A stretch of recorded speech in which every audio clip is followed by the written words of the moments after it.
ازيكم؟ عاملين ايه؟ يا رب تكونوا في احسن حال. النهاردة معانا طاقة جديدة، وطاقة النهاردة جاية لكم من بوابة مختلفة تماما. هي بوابة الناس اللي قرروا ما يبصوش وراهم تاني، حتى لو لسه بيفكروا في اللي فات. بس طاقة الشخص الجديد اقوى دلوقتي، ويمكن بتتسلل كده لحياتك على استحياء شوية، بس وجوده مش صدفة. أنا حسيت إن النهاردة لازم نفتح الكلام عن الروح دي وعن احتمالاتها، وهنكمل مع بعض للآخر ونشوف الرسالة اللي عايزة توصلك إيه. أولا، انتوا طاقتكم ظاهرة جدا في الطاقة دي. في حاجة كده بتتغير جواكم. واضح إن في عدد كبير منكم بيخرج حاليا من علاقة كانت بتستنزف كرامته ومشاعره. العلاقة دي كان فيها لا مبالاة، انت كنت دايما فيها حاسس بالإهمال. انا مش قادرة اوصفها غير بانها كانت، يعني كنتوا حاسين ان العلاقة دي كان فيها اهانة لكرامتكم.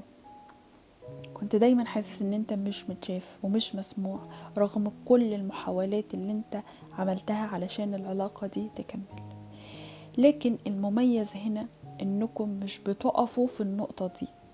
انا شايفة ناس بدأت تقول انا عايزة ابدأ من جديد، حاسين انكم مش عايزين تضيعوا وقتكم وعمركم في انتظار مهين الحقيقة.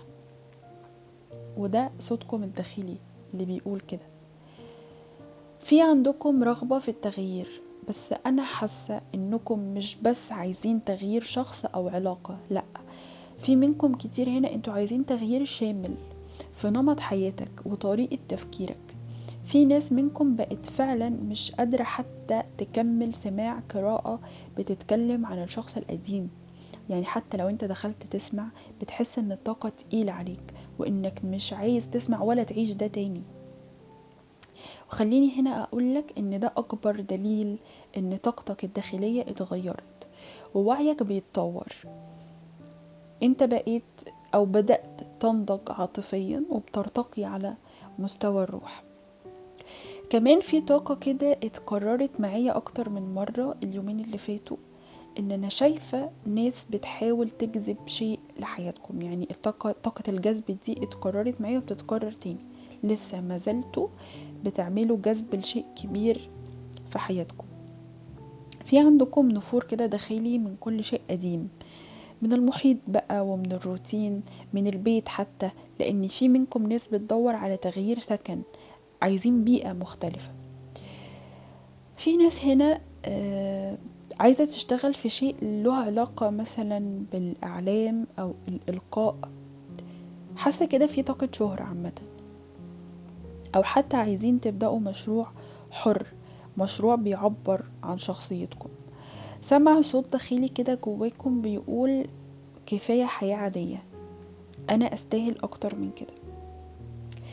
عشان كده أنا شايفة في الطاقة الحالية إن هي طاقة واقعية وعملية أكتر من إنها عاطفية. بس أكيد في سؤال جواكوا كده، هل في طاقة جديدة؟ أو تحديدا بتسألوا هل في شخص جديد ممكن يكون جاي في حياتنا؟ والطاقة الحقيقة بتقول في طاقة جديدة، والطاقة اللي داخلة حياتك دلوقتي هي مختلفة عن أي شخص كان في حياتك قبل كده.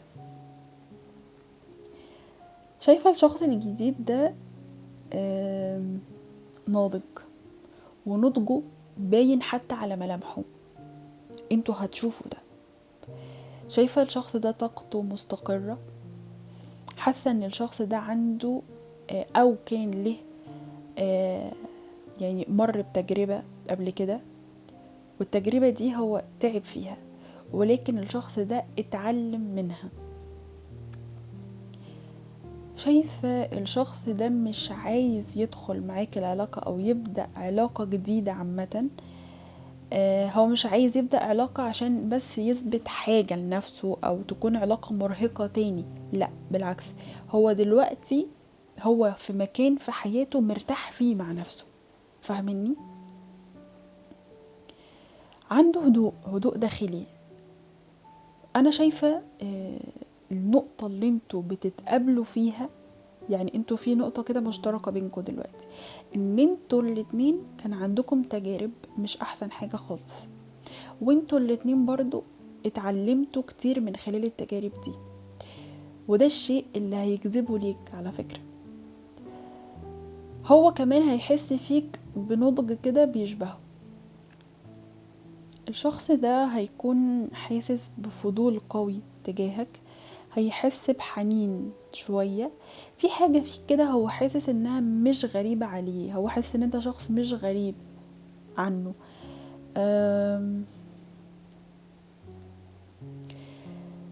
شخصيته ممكن تلاقوا فيها يعني انتوا لما تتعرفوا على الشخص ده او هو في حياتكم اوريدي دلوقتي، الشخص ده مش بيتكلم كتير، هو شخص طبعه كده بيحب يسمع اكتر ما بيتكلم، ولكن وانس في موضوع اتفتح او اتكلمتوا في حاجة مهمة، يعني بيكون كلامه يعني عارفين اللي هو خير الكلام ما قل ودل.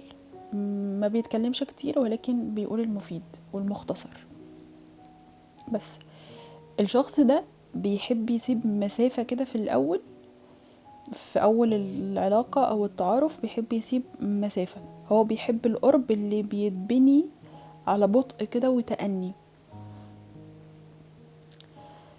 شايفة ان الشخص ده ممكن يكون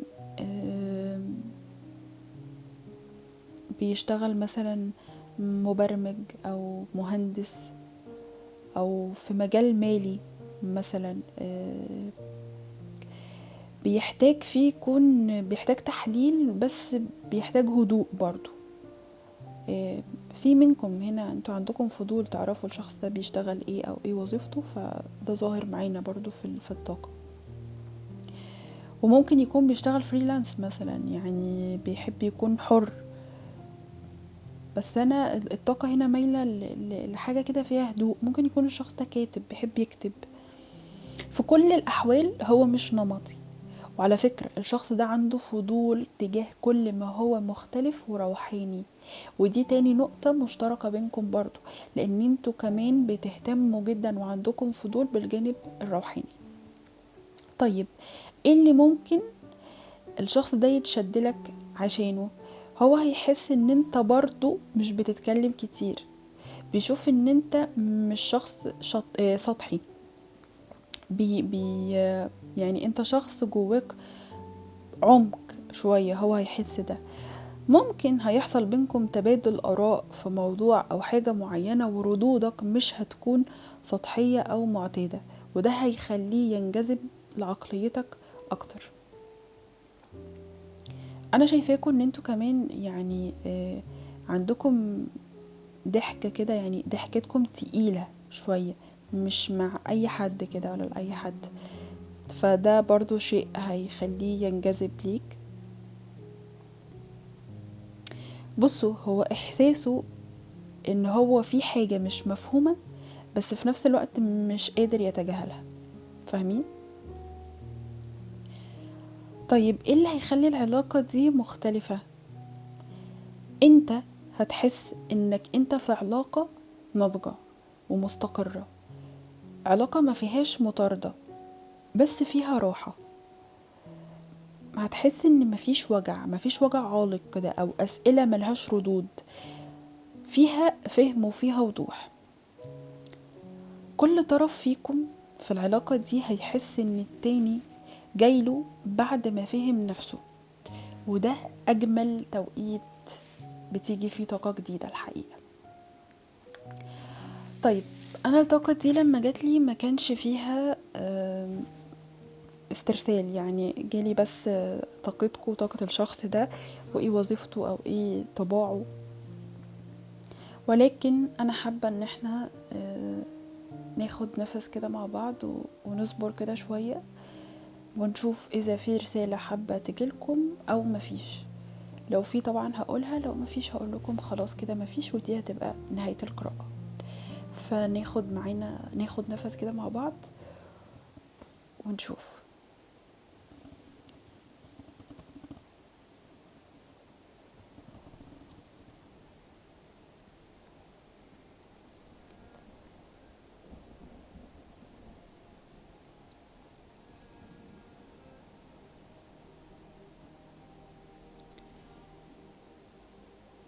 انا مش شخص بيقع بسهولة،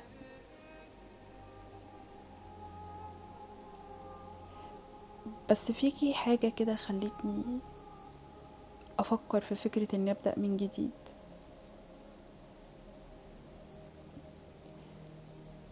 مش خايف منك،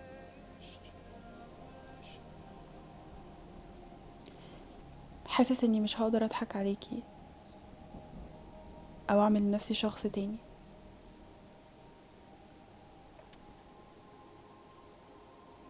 انا مش داخل حياتك اعمل دوشة،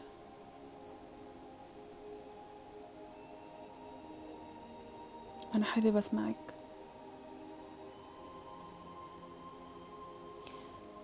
عايزة افهمك واكون حقيقي معاكي.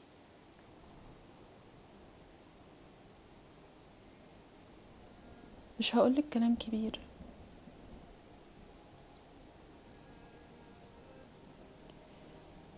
بس هقولك ان في صوت جوايا بيقولي انك هتكوني اهم من اللي فات.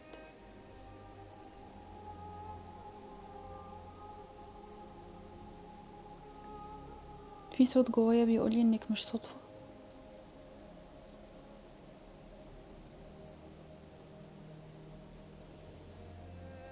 انا جاي، بس مش مستعجل.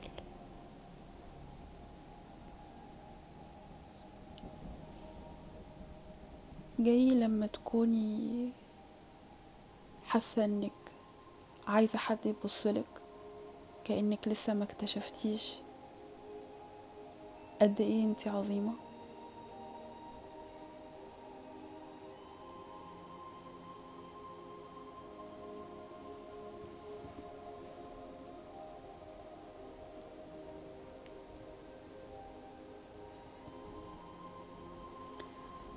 أم،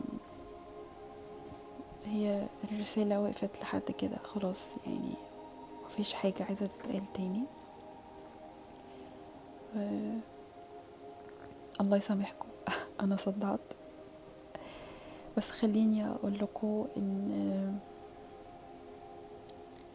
اللي وصل لكم النهارده مش محتاج تحليل على قد ما محتاج احساس، ومحتاج ان انت تسأل نفسك سؤال: هل انت فعلا مستعد تشوف مين شايفك بجد؟ وهل مستعد تستقبل الطاقة الجديدة فعلا؟ لان اوقات بنكون ما تخلصناش من القديم بالكامل، وده بيخلي جوانا احساس بالتردد، بس مش واخدين بالنا ان ده بيعمل بلوك للجديد. يعني اوقات كتير بتكونوا انتوا مستنيين الجديد وبتسمعوا ان في طاقات جديدة وفي ناس جديدة حابة تتعرف عليكم، او في حاجات المفروض ان هي بتتغير لحياتكم، او خطوات لقدام في حياتكم، بس بتلاقوا ان مفيش جديد. انتوا بتسمعوا بس مفيش حاجة بتحصل. مفيش حاجة بتحصل لان التغيير اللي المفروض يبدأ من جواك هو ما حصلش اصلا. انت لسه مستني تشوف النتيجة اللي بره. طيب نظف جواك الاول. بيكون بيتهيأ لنا ان احنا نظفنا اللي جوانا، بس لا، بتكون في جوانا حاجات لسه عالقة في القديم. ممكن يكون سؤال ملهوش اجابة وانت لسه بتدور على اجابة، ده برضو بتكون حاجات من القديم مش متنظف. نظف جواك الاول وتخلص من كل شيء بيخص الطاقة القديمة، علشان بالفعل تلاقي الجديد بيتجلى في حياتك.